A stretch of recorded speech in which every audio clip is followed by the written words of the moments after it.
According to U.S. World News Report, only 18% of Americans know how to drive manual, and only 5% of the cars on the road today are manual. What you're going to need in order to learn manual is a car that is manual. So, you're going to hop on in, buckle up, and I'll show you how.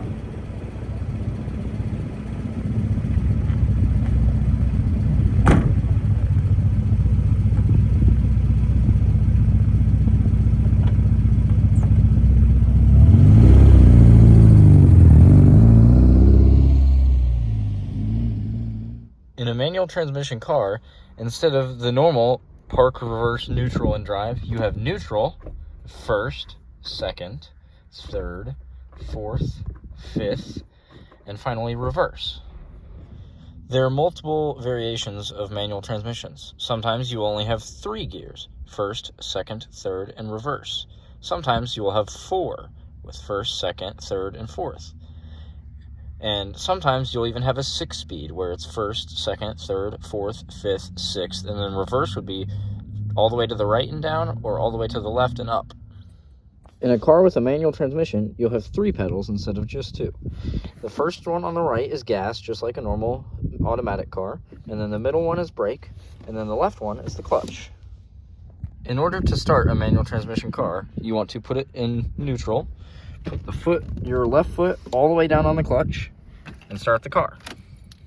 Let the fuel pump prime, and it shall start. After you have started your car, make sure your foot is still all the way down on the clutch and then on the brake.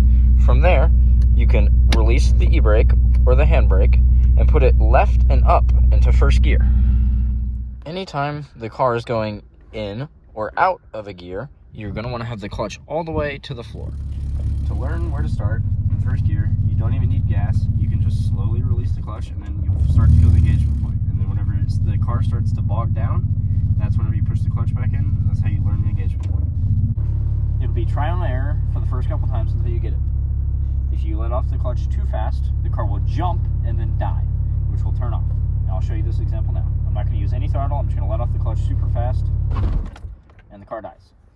So, I'm going to push the clutch back in, hit the brake, make sure the car's in neutral, start it back up. And then you want to go back into first with the clutch all the way in.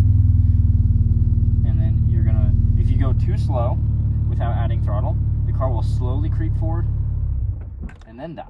You don't want that either. You want to let it out at just the right speed and add just enough throttle.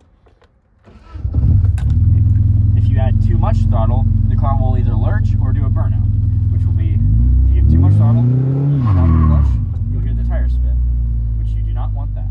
You want to find that good sweet spot in the center where you're slowly releasing the clutch and slowly adding gas. Find just the right amount of throttle, which is usually around 3,000 RPM. You want to try and get the car up to 3,000 RPM, and then slowly release the clutch, and the car will go. Here. So from second, if I get up to enough speed, around 3 to 5,000 RPM, I can upshift to third and then let go of the clutch. In order to downshift, you're going to be in third, and you're going to push the clutch in, move down to second, and then let the clutch out. For downshift, you want to hit the brakes, clutch, and then put it into a lower gear, and let off the clutch. After you are up and going, you will need to be able to stop. In order to stop a manual transmission car, you want to push the clutch in, and then put it in neutral, and slowly hit the brakes to come to a stop. Whenever you stop,